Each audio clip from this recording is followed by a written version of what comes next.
Hello, everybody. My name is Abhishek Mishra. Presently, I am a research scholar at University of University of Hamburg. Presently, I'm in University of Haifa, Israel, for conducting my research related to Israel, as it is part of my comparative study of PhD studies. All right. Now, I'm sending this video message across to all of you as a result of a recent book that I have authored. Um, I thought to choose the audio visual medium for interacting with you is because of the reason that it's more entertaining, it's more easier to communicate, and it's more easier for the listeners also to get focused on the subject or on the topic of which they are interested in, or from which they are seeking knowledge. All right. So a very brief introduction of mine. I'm Abhishek Mishra. I have had few years of academic experience. I have had few years of experience in law firms in India as well as in Singapore.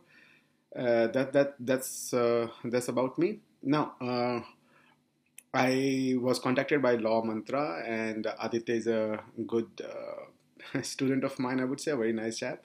And we decided to put this interview in form of video across. So he has given me a set of questions which I'm supposed to answer for the purpose of you to get familiarized with my book.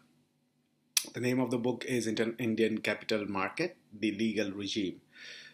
As the name itself suggests, the book is all about the functioning of the Indian capital market and the legal regulation of it. Now, what are the topics dealt in the book? That's the first question that Aditya has posed me. See, the topics of this book are very meticulously chosen to cater to the need of legal nuances involved in a capital market. So what I've done that I have seen that strictly three laws are there that governs the Indian capital market. Number one, SEBI, that is Security and Exchange Board of India Act. Number two, SCRA, that is Securities Contract Regulation Act. And number three, the Depositories Act. Although the Companies Act has also some part of it dedicated to the regulation of, you can say, indirect regulation of capital market. But these are the prime laws which are further supplemented, if you want to say. But these are the law supplemented by the company laws. But these are the laws which are inherently legislated or for the purpose of, or they inherently carry the provisions that regulate the Indian capital market. So the topics are accordingly. You'll find that what is securities market, that is how securities market and capital market, whether they are two different words or they are one and the same thing. These kind of questions would be there. What is a stock exchange? Who are the functionaries of the stock exchanges?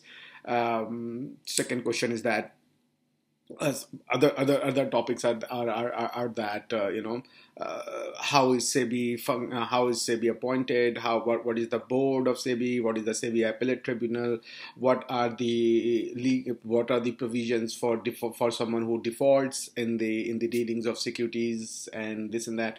So what is private placement, what is public placement, what is securities per se, and these kind of things has been dealt with. So it's a brief idea of what exactly is in the book. Now the next question that he is that what inspired me in writing this book, and what inspired me writing this book, I would say, is when I became an assistant professor, I was given the task of teaching Indian capital market, or rather the security laws. I joined NUJS in 2011, and since my master's was in international business law, so it was kind of taken that I would be knowing Indian capital market, which was further from truth, because I had no idea of what is exactly is Indian capital market, or how it is legally regulated and this and that. Because mainly as an international business law student, we read the international aspect of it. For example, what is arbitration law, what is conflict of laws, what is international corporations, comparative international corporations, and then subjects like that. So capital market per se was not the topic. And another thing was that capital market of India specifically was not something I was aware of. However, since my university asked me to teach it, I thought instead of finding ways to avoid the teaching of it, I took it on and then went ahead. So the first thing, because when you become a professor, the first thing you do is to get acquainted with the subject. And the best way to get acquainted with the subject is that you go and find out the textbooks or books related to that topic. And since you would be starting from scratch, so you would not like to have a book which starts from a particular level. So I was looking for a very basic textbook, and I unfortunately found nothing on it which was concerned with the laws of it. I found various books from the management perspective, from the finance perspective, but nothing specific to law perspective, legal perspective. I mean, that's what my search at least suggested. I am not announcing that there was no book at all, but my search resulted in nothing, and I had to come up with a study module because students needed to be given the study module, this and that. So I had to make one for myself, for the student. And it is in that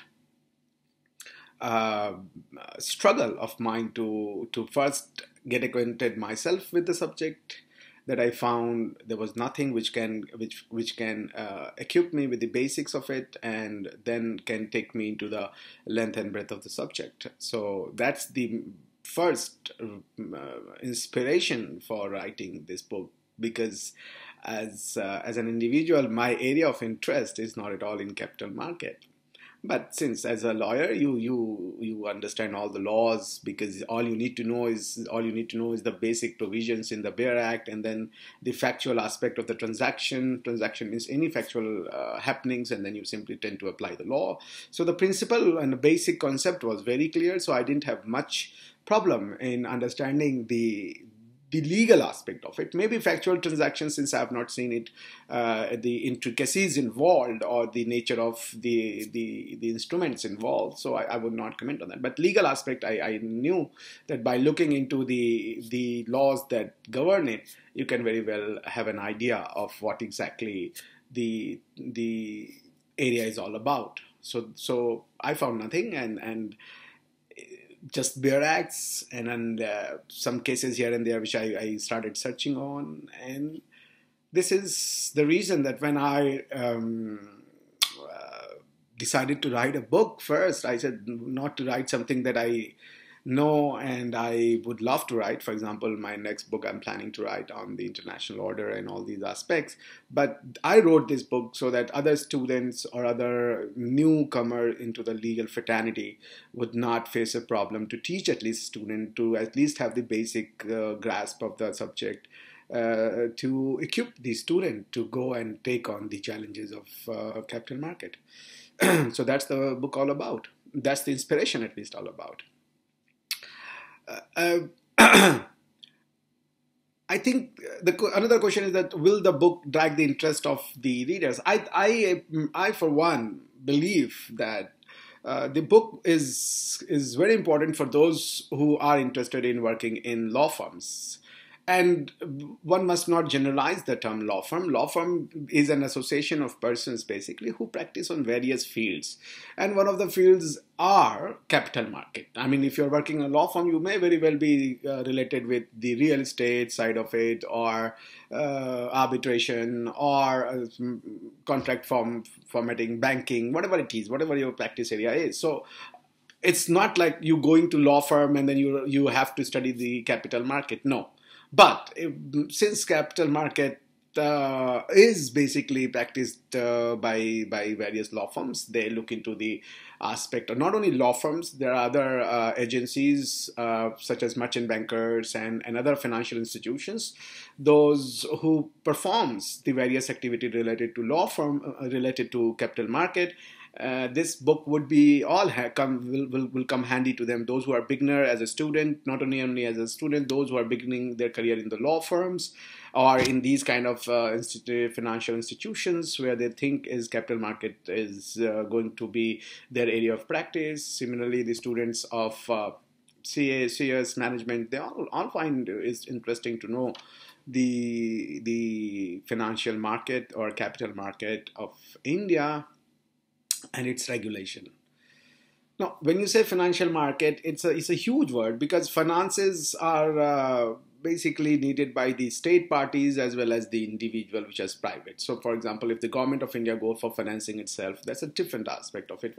Whereas an individual, whether it's in the corporate, whereas a person, whether in the corporate capacity or as an individual capacity, when they resort to the public financing, that means financing through public and not borrowing method, they inherently require the capital market platform to raise such funds. So my book is strictly related to the public side of it, private side of it, when private entities are going to capital market for arranging funds and finances for their economic activities through the vehicle of companies primarily or otherwise. So that's the book all about. I think it should, and it's very important. I find it very important as it will give you the basic insight, very basic hang of it. It is, the book is in the form of illustrations. I have made some illustrations so that you can understand what exactly is happening. For example, when I wanted to explain my student what is a capital market, I simply came up with the simplest possible example, that is that suppose if you want to buy vegetable, you'll go to vegetable market. If you are going to buy vegetable but end up in a showroom which sells TV, you are at a wrong place. You will not end up getting what you're seeking. So similarly, if you want to buy electronics, you go to electronics market.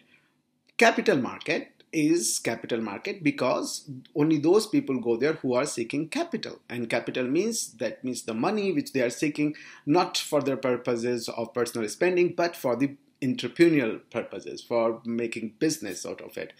So when they go to such places where other people can come along who can give them money to participate in their economic capacity or in their economic actions, that will be the market of capital market, right? That will be the market of for capital and hence a capital market. So if you're looking for money, you are a company, let's say you are a startup, you want money, where would you go? Either you go to bank, but bank needs a lot of documents, collaterals, which you might not have. And plus bank is a borrowing. I mean, if you do not do well, bank has nothing to do with that. It's not going to risk its money with you. It will make everything to recover that money from you. Whereas if you go to capital market, there people are taking risk, they become investors, they are ready to sink with you and they are ready to fly with you, right? So it's as simple as that. So you are a new entrepreneur, you want money. Instead of killing your dream because of the non-availability of the funds, why don't you venture in the capital market, right? That's the capital market all about. That's how I have tried to make it as simple as that in certain cases. Now, the next question is, do you think the present financial system of India is sound enough for a healthy economic growth? See, you got to understand what is what is financial market or a financial structure.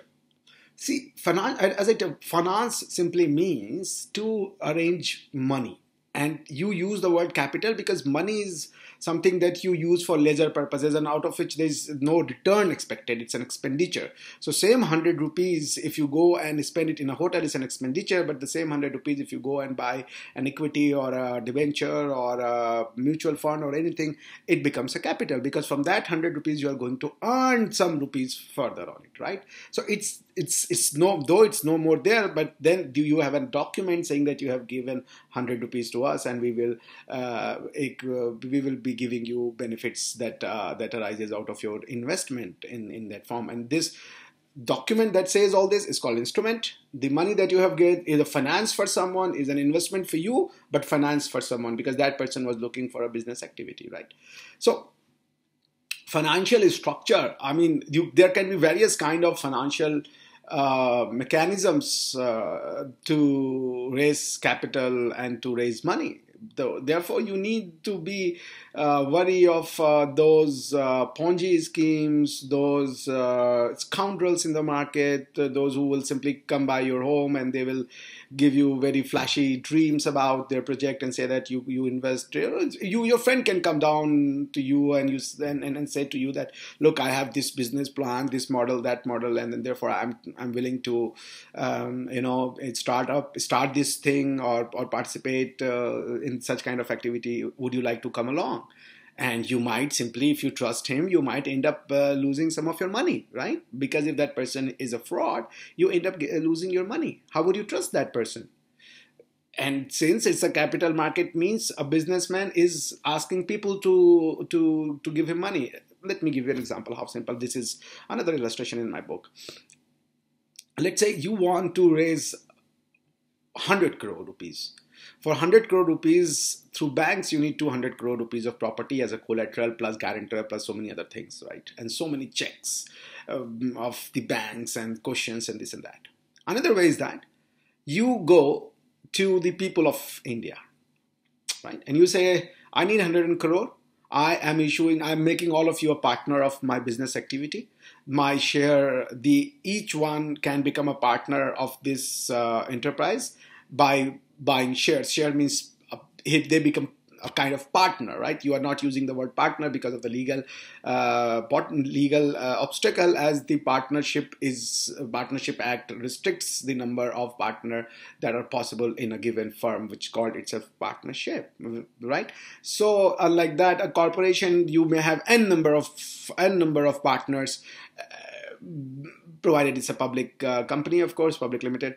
And then in that case, you can as many people as partner as possible. But since it might have an overlap with the partnership concept in the Partnership Act, you are using the word share, and share means that you are going to be the risk taker. You are equal to any other person in the amount of your investment. So if someone has invested 100 rupees and you have invested 10 rupees, you are equal in a sense that you will get return which is proportionate to your expenditure or your investment of 10 rupees. Another will get the 10 into 10, that means 100 rupees return, right? So let's say Indian people every Indian earns, let's say, minimum 5 lakh rupees. There are 30 crore people like that who earn minimum 5 lakh rupees per annum. And if they save, I'm going minimum because in my book you will find that there is an economic survey in which it was found that minimum average is more than 10 lakh rupees nowadays, and they end up saving at least 2 lakh rupees per annum. So let's say they save 1 lakh rupees per annum, and 33 crore people are in that bracket who earns this much money. So you have 33 lakh crore rupees in the market, right? Those who are willing to invest it, those who might themselves might not become an entrepreneur, but they know that if you are an excellent entrepreneur, in terms of entrepreneur can be anyone who's making movie, who's making corporate activities of information technology or search engines or simple buying and selling shop over internet or over the real-time market or whatever it is. right? So if I do not know how to become a businessman, why can't I become the partnership a partner? That means a shareholder in a business. I don't have to take the risk, I don't have to take the know the nuances and the nitty-gritties of that business, but I may simply give money and I become a shareholder and an interest holder of that business enterprise, and then earn profit out of it. It's as simple as that. So 33 lakh crore rupees, and if you need 100 crore rupees, right, for your business, you go to bank, you go to capital market. When you go to capital market, you issue a share, worth rupees 10, to the tune of let's say one lakh shares. So if you have 1 lakh shares, each rupees 10, that means you are going for 10 lakh rupees, right? So instead you can have 1 crore shares, 10 crore shares worth rupees 10 for 100 crore rupees, right? What does it mean? That means there are 10 crore shares are present in the market to be subscribed by the people to give you 100 crore rupees. So you may have a situation where a person is buying just 1 share. You may have a situation where a person is buying, let's say, 5% or 2% share of the company, subject to the other norms. For example, there are other norms that capital market has come up with. So let's say I have bought 1%. So of 10 crore shares available, the 1% will be how much? Like 10 lakh shares, right? So if you have 10 lakh shares with you, you imagine how much money you have spent. So the point is that with these kind of shares, these kind of schemes, you can earn 100, you can get 100 crore rupees without going to bank, without going to any person who is lending. And these are not lendings, these are investment. So suppose your business unfortunately sinks in, these people have taken risk and they also will sink with you, right? So it's the best way to earn money, and not to dump your idea just because you're financially not well enough. Because remember, finances are there, people are there who are ready to invest because government gives them benefit. If they are showing investment of their earnings, they get tax rebate and everything. So if you are interested, there are a lot of money outside in the market, and you can simply collect them and then start a dream of yours as an entrepreneur. And then on in their journey, you can give a lot of jobs to other people as well.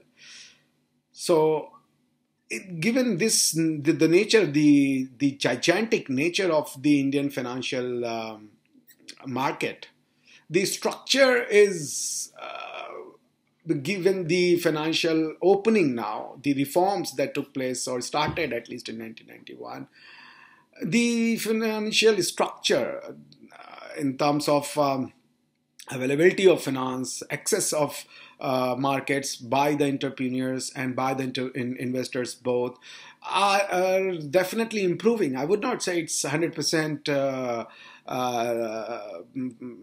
developed, but it's improving. Because if you see the financial markets of US, UK, and Japan or other developed countries, they are much ahead in terms of their financial structure in place, which gives access to finance to the various entrepreneurs, new or old. And that ways India is picking up. It's not far behind. Not a lot of international financial transaction goes through India. There must be a point where the Indian financial market should become one of the global indicator of the financial health of the world. And that way it will take some time, but we are on the right track. We are on a way to improve our financial market, its understanding and its instruments. Recently, the Indian bonds were allowed to be traded in the London Stock Exchange, and similar kind of things are happening place where such other international bonds and other international equities will also be, governed or would be traded through the Indian capital market. Yes. So that ways we are improving. So financial structure is well placed, it's robust, and it's growing. Of course, economy means the value of prices, the value of goods, services, commodities, its availability. These are economics. Finances means the the real transactional availability that are making these things possible. For example, the prices of a good or services may depend on various issues such as infrastructure, such as weather conditions, such as any other things. Whereas financial accesses means that if people are more into business, if the money is flowing more into business and other things, it will create more jobs, it will create more demand, and therefore the finance and the economy are interlinked. They are intertwined together very intricately and in a very what do you say, uh, in a very effective manner. So if your financial system is not sound, your economic system would definitely not be sound. A heavily regulated financial system would end up a strictly socialist country where the activities of business activities would be done by the government and all these things. And you know what you end up with, where you have quotas of producing a thing, and you have licenses to be obtained for carrying out a business activity. And business is not something that is to be decided. What is business is to be invented, is to be thought. Google is a business, right? So in that case, I think we are growing good, and Indian economy, as economy will grow, the financial structure will also get more robust and more sturdy. Now, second, do you think there are any loopholes in financial structure for which India is still a developing country? See, loopholes of the financial structures would be a matter of extremely good practices. Loopholes would always be there. No one can have a very foolproof system where there are financial structures which are not going to be cheated around. For example, what Harshad Mehta did, or in the initial days of economic reform, or for example, recently what happened in various international companies such as Enron and other things, how they manipulated the financial market, or the meltdown of American mortgage debts, which were traded as an instruments in the financial market. So that way the loopholes would be there, because see, business activity is an idea that can come up anytime. You cannot have a law in place unless until you can think of that an idea in advance, right? So an idea which completely bypasses the existing financial system, or creates a new financial system which needs to be debated, whether it is a valid activity or whether it is invalid activity.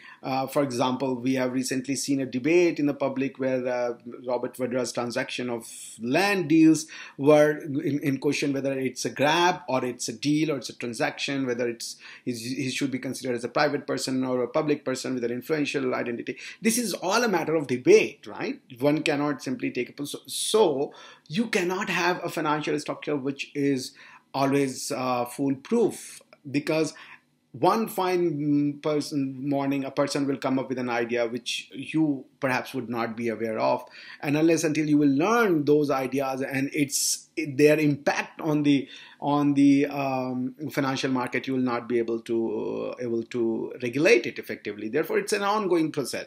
No financial market can. It's not like a criminal law where you can predict the kind of human actions which requires to be prohibited in terms of vis-a-vis the other human or the state. Right? It's an ongoing process. Who would have thought Google is a business and people doing nothing, just providing you with the search results, will be the millionaires of the time. They produce nothing, they write nothing, they do nothing, but they are the most powerful business of the world, right? I'll give you an example I saw a movie called Rocket Singh. In Rocket Singh, there's this entrepreneurial guy, and he wants to have more contract in its name, but his business size is so small that the person who wants to give him the new order for servicing the computer of a very big company, they said, what if you fail?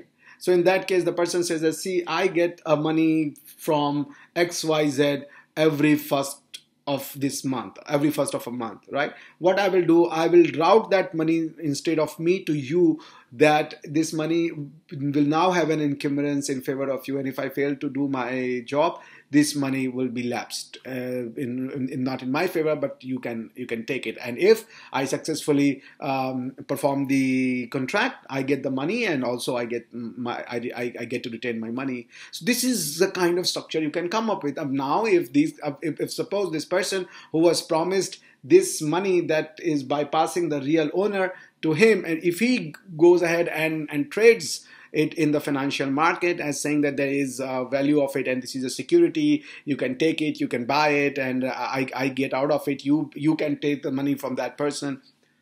It needs to be seen whether it's what would be the impact of it. So financial structures would be regulated on as they evolve, right? The evolution process would make them more robust and more what you say guarded in terms of not being defrauded.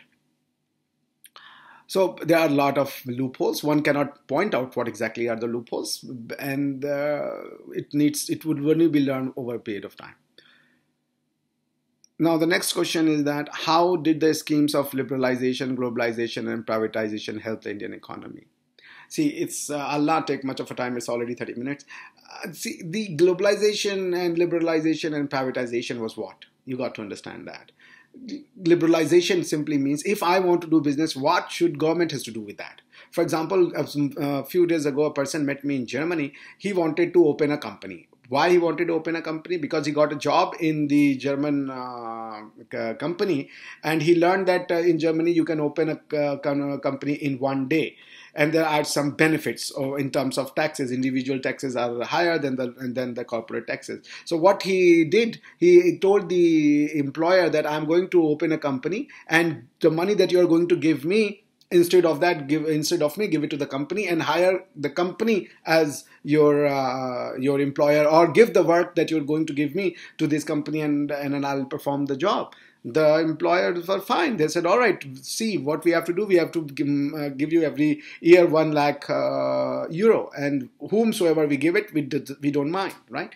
What this person ended up saving, that if he would have worked as an individual, he would have paid around 30% of tax. But as a corporate entity, now he will be paying 15% or something less than that. Or I did not know the taxation is.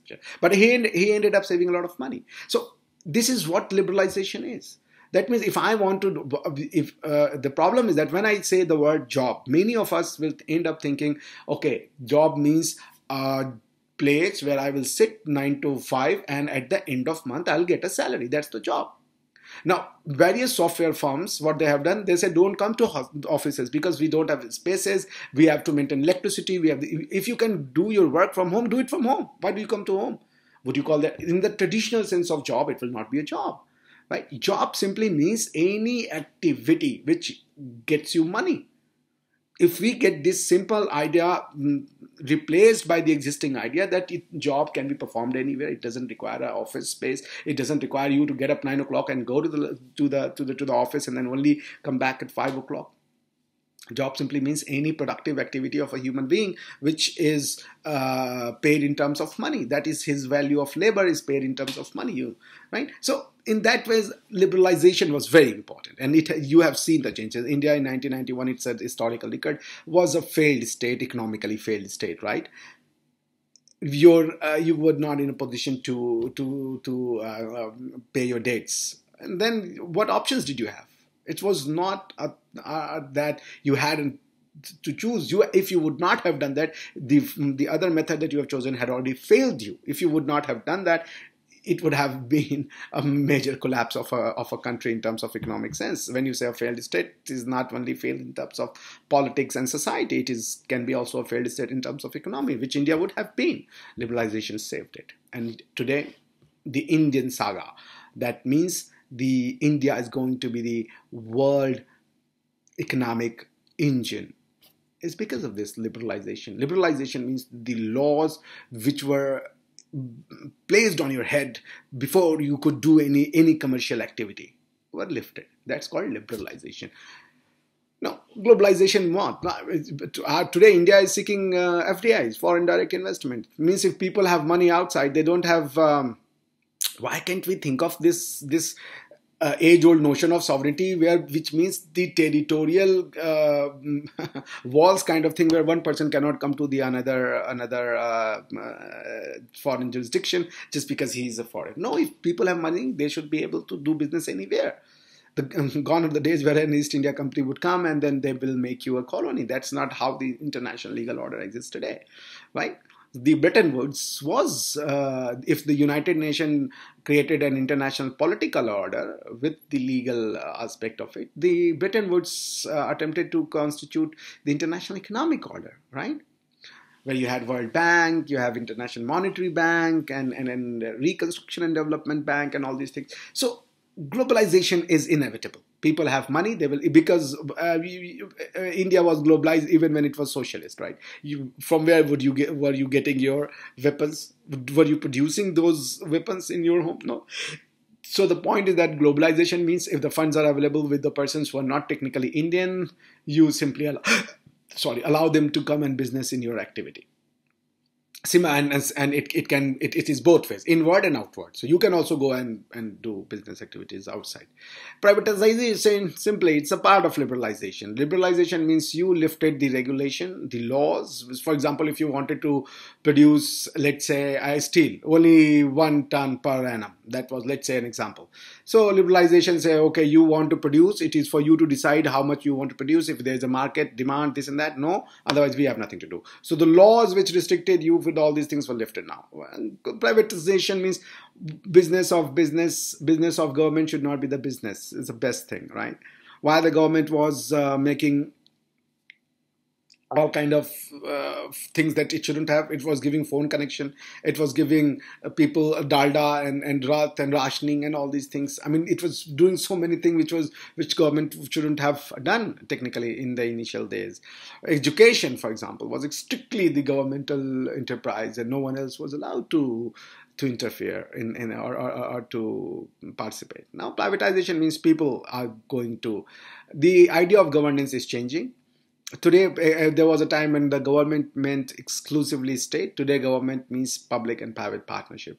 Government is inefficient, or its structure is insufficient to carry out all the activity of the social need. Because today's state is a welfare state. It's not a laissez-faire state where it was only concerned with the maintenance of law and order, and then in some cases dispute resolution. No, today's state is in all part of your life, because you buy a SIM and you find that the SIM company is cheating you, is simply charging you for the money where it shouldn't be. Where would you go for a dispute? Because the company will take you for a ride. You need the state to regulate the company's behavior. That's why state is important, right? So that's what privatization means, right? And an illustration of the privatization best illustration is that by 2001, Indian government decided that we will have 37 telephone connection per 1,000 family. Or maybe less than that it was. I don't remember the exact number, but I remember it was 20 or maybe 30, kind of 1,000 people in India. Now what's today? You have SIM phone available, SIM and mobile phone available to almost 70-80% of India.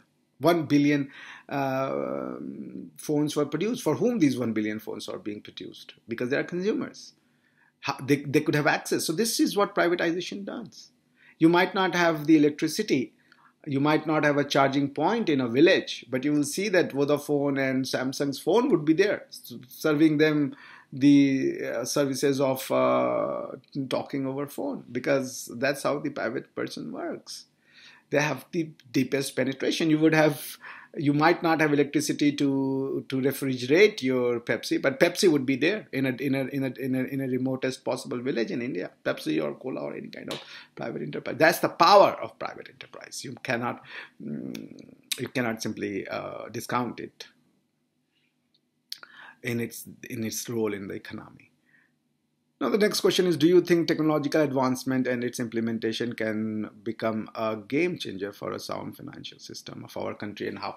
See, it has already changed it. See, before securities means any financial instrument. Let's put it like that, right? Security means any financial investment, and the document that gives you the proof, material proof that you have invested, it's called financial instrument. The nature of the investment will be written down in it. So the nature, to know what is your financial instrument, whether debt, security or something, you need to go to the terms of it. But whereas whether you have invested or not, the factual aspect will be that paper, a piece of paper saying that yes, XYZ has invested this in that company.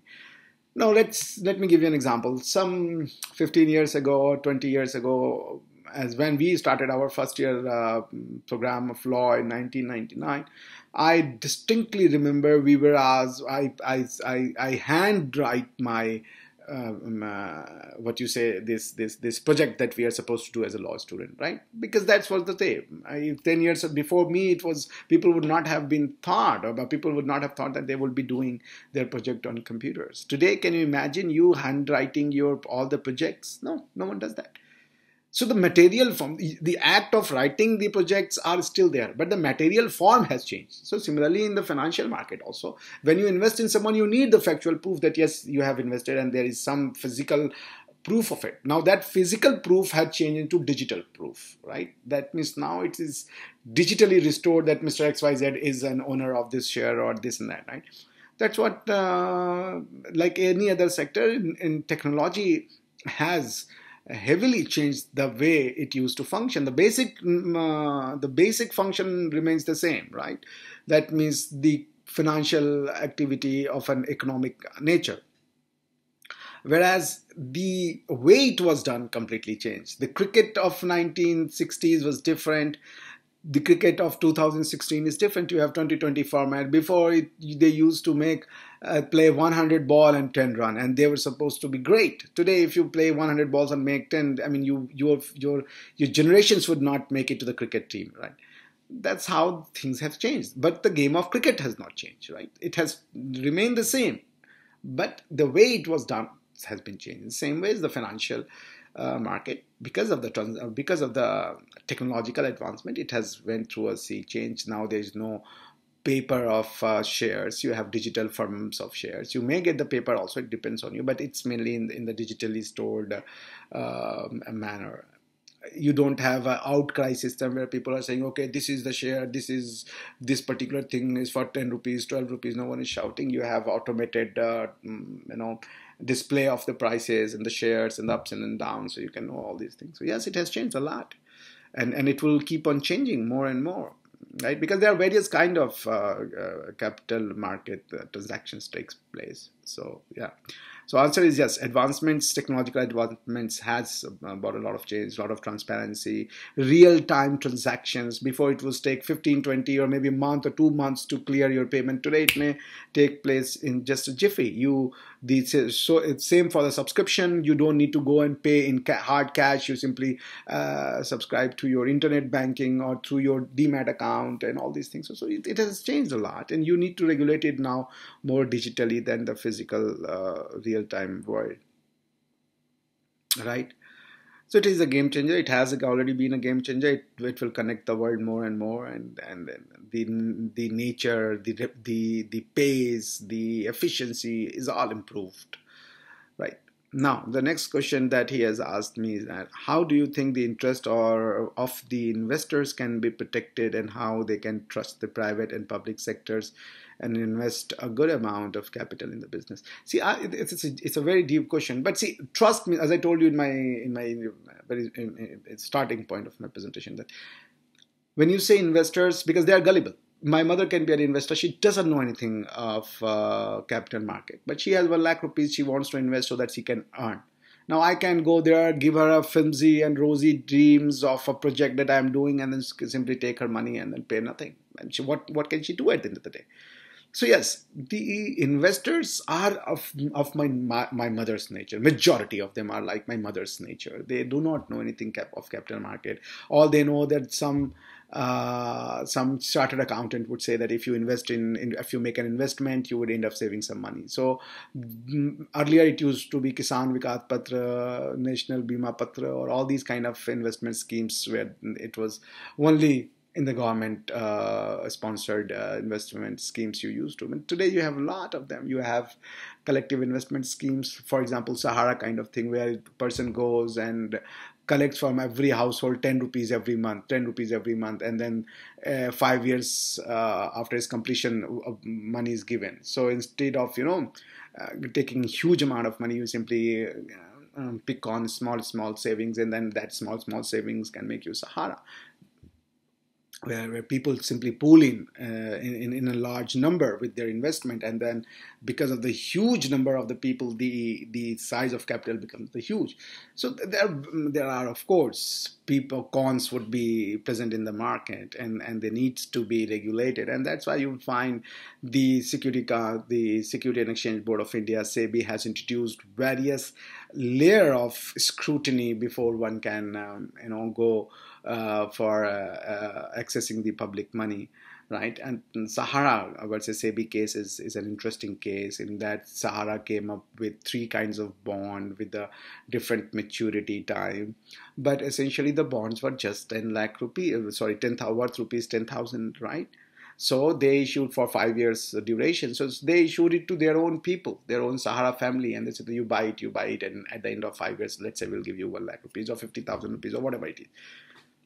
2 lakh people invested. So if 2 lakh people bought your 10,000 bond, can you 20 lakh people bought their 10,000 worth bond? Imagine how much money is that?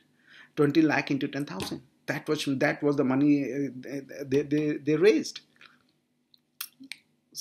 But the point is that their argument was that this is a private placement, it's not a public placement, because they did not want to go to public. And then the law was in the erstwhile Companies Act, Section 67, if I'm not mistaken, the provision was added that if you make such kind of offerings to more than 50 people, it will inevitably become public transactions. It will be deemed to be a public transactions or public placement rather than a private placement. And this all.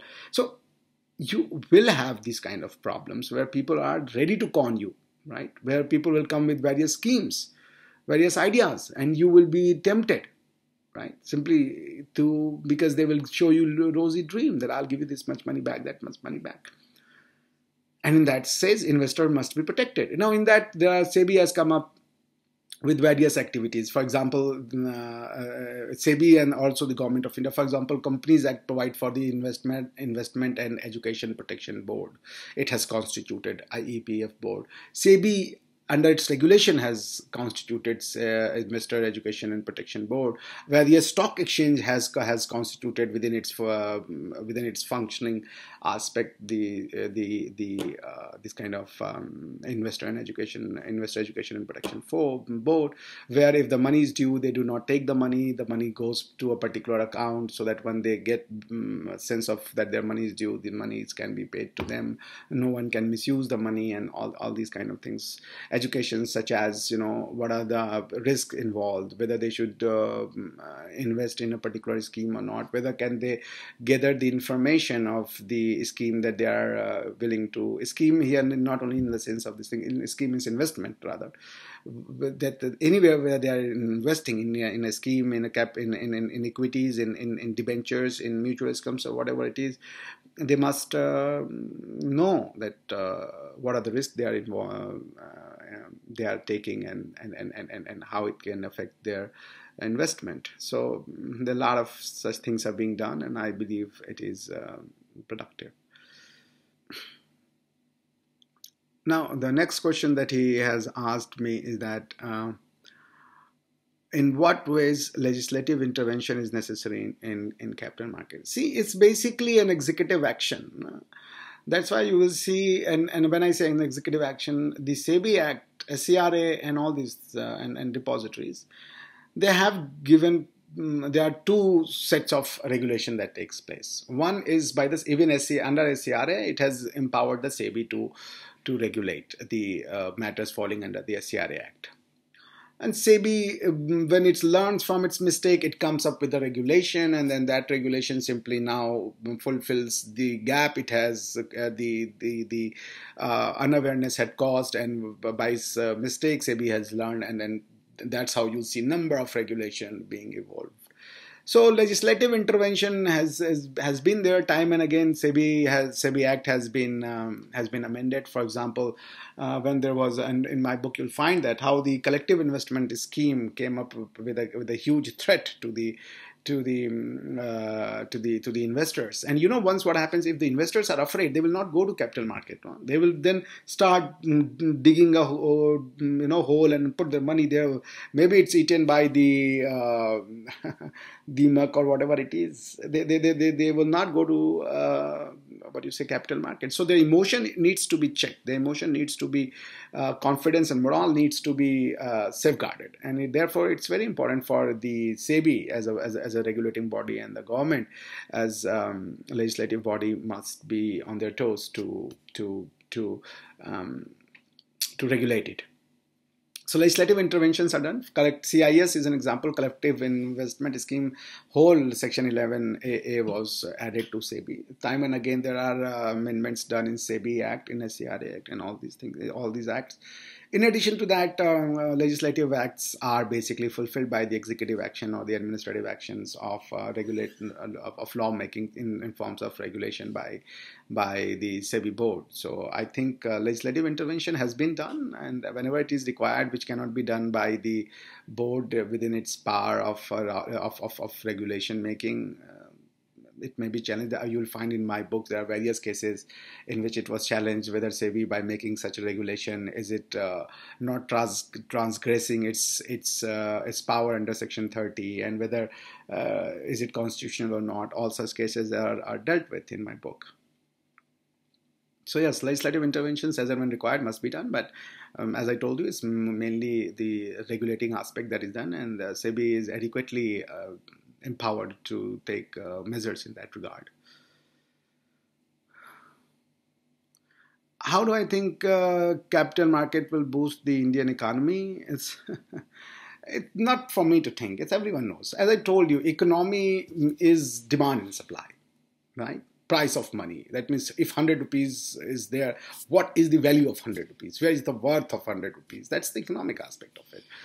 Inflation, deflation, devaluation. These are economic aspect of it, right? Monetary policies and all these things. A financial aspect of it, that means whether people are doing business or not, where they are putting their money. Are they simply investing in banks and then are happy with the 9% annual return, or they are ready to start an enterprise which may turn out to be a business behemoth. It depends on them. Capital market is because as the world is changing, people, where would you create jobs? The economy will create jobs, right? And in order to know the economy, you need jobs. Where are the jobs created? How are the jobs created? Jobs means the business activity, entrepreneurial activity. How many IAS officers and IPS officers or armed forces can you maintain? You can't maintain because they are not productive as such. These people just do the state functions. They are not productive. They are dependent on the entrepreneurial activity of individual. For example, a revenue collector is for what? For taking the revenues. If there is no one who creates revenue, from where would you levy the revenue, right? So you need farmers. You need other people who go and toil in the fields and then produce things that are of some worth. Right, so capital market is that thing. Capital market shows the allocation of resources, its value. For example, Google, how much it's worth? How would you know? Through pricing, or through its activity in the people. How many people are resorting to its services, this and that. So capital market is going to showcase the power of an economy. It will be, if you can understand, the economy will be measured by the financial robustness of a given society or a state. So yes, answer is in that verse, that economic growth without financial market is impossible. Because government, what is financial market? Financial market are basically two things: capital market and money market. And a money market, what is money market? Where the investments or where the borrowings are for less than a year, then you call it a money market. If it is more than a year, you call it a capital market. And you will see that treasury bonds and other bonds where government needs money. How would government? Do you think government creates money? No one creates money, because the money is your labor or your economic activity. So how would it get? It only goes to people borrow treasury bills and every bill for 90 days, for 60 days, 6 months and something. They borrow the money and then they pay back to its bondholders. So the financial market is a sum total of economic money market and capital market. It's very important. You can't gauge the health of economy without looking into the financial aspect thereof. Now, India has achieved great leaps in economy, but it's still facing many problems in attracting investors. According to you, what steps are needed to bring capital in our country? See, it's Modi government has come to the power with the development and reforms. What is reforms? You got to understand that this whole world of reforms. Reform means the bureaucratic hurdles to be removed, the legal obstacles to be reduced. For example, if I am a person who is interested in manufacturing, what I need land. How do I get the land? If I am a big manufacturer from America. Second, I need electricity. Where do I get electricity from? So for that, whether do you have electricity or not? Third, what is the road connectivity from the production center to the transportation center to the market? How does it go there? What are the taxes? If suppose the production is being made in Madhya Pradesh, then it goes through Tamil Nadu and for the final dock, how many states are coming? How many level of taxes are there? The Companies Act requirement of audit and other things. So reform means lessening such kind of bureaucratic procedure on a business activity, where a person is not only worried with that I have to satisfy this bureaucratic norm, I have to satisfy that administrative norms, where you can reduce these administrative aspect of it, and you can let the businessman act naturally and in a flow, in a free flow, where they can only concentrate on the business and not the other aspect of it, right? So these reforms are required. Unless until you'll do those reforms, people will not come, because if it will take, let's say, 100 days in incorporating a company. What is the meaning of that 100 days? Who is going to wait? Are you, even today, we are not ready to wait if we have to go in the banks, because of our lifestyle has changed.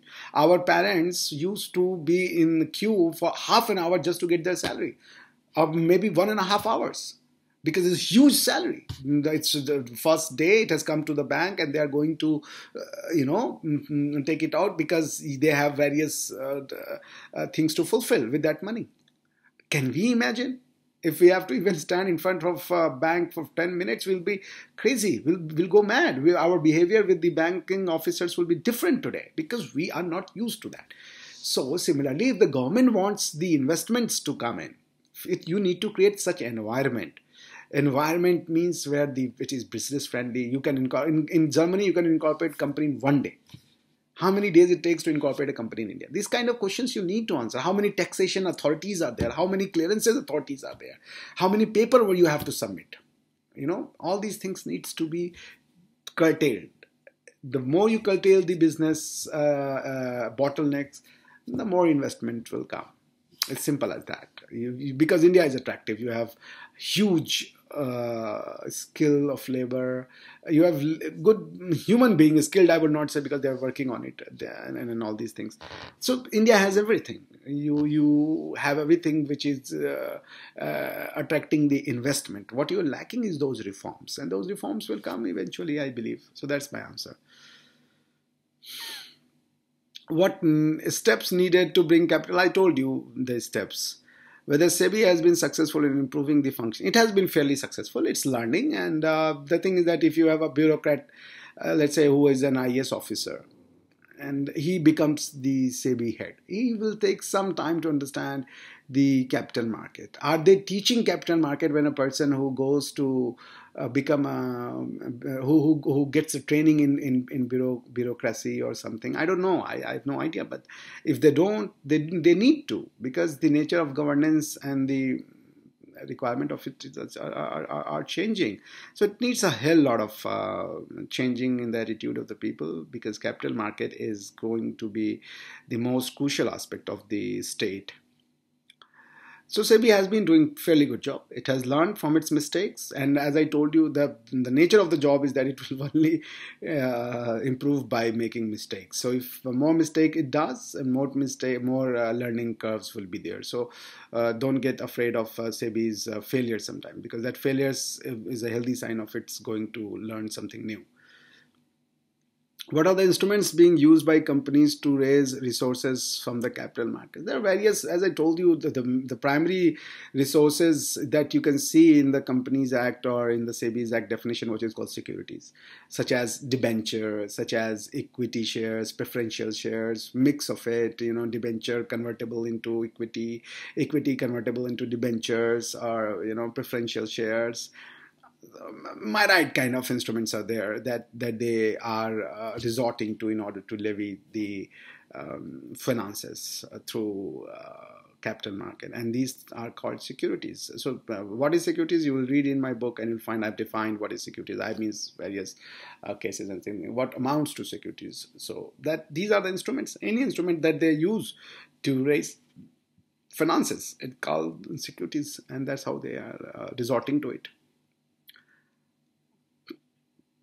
What steps are needed for better functioning of capital market which would strengthen investor protection?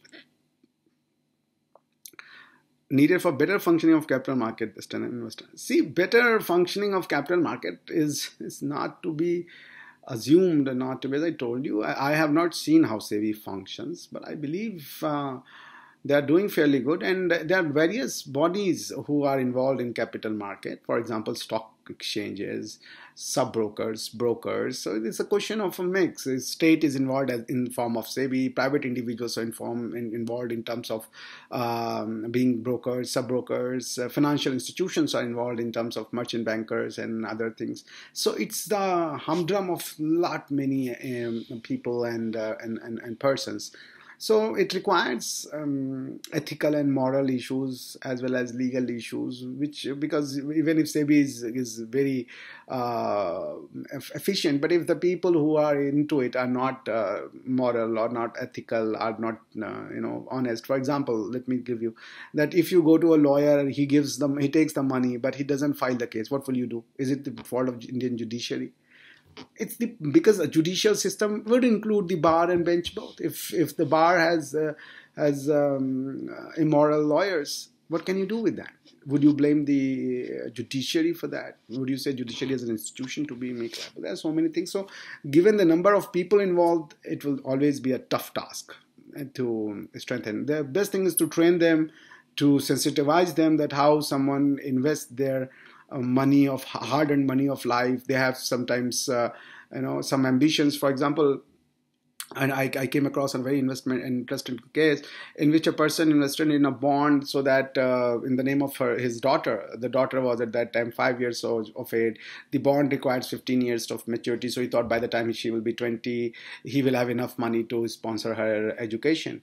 But the bond had a clause that either of the parties can prematurely give the money to the call option or put option, what you call, to the investor. So what they did, that the company who came up with the bond gave a notice in the newspaper, advertisement in the newspaper, that we are prematurely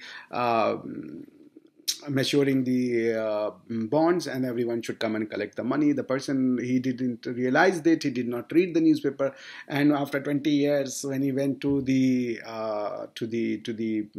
company that issued the bond, he found that the money is not there. No, that's a genuine. You know how much, because now the daughter is going to go in the education to seek her education or to get her education, and then now there's no money. These kind of issues are involved in the capital market and all these things. So how would you regulate with that? And therefore it requires moral, ethical sensitivity and all these kind of questions of individual and all these things, right?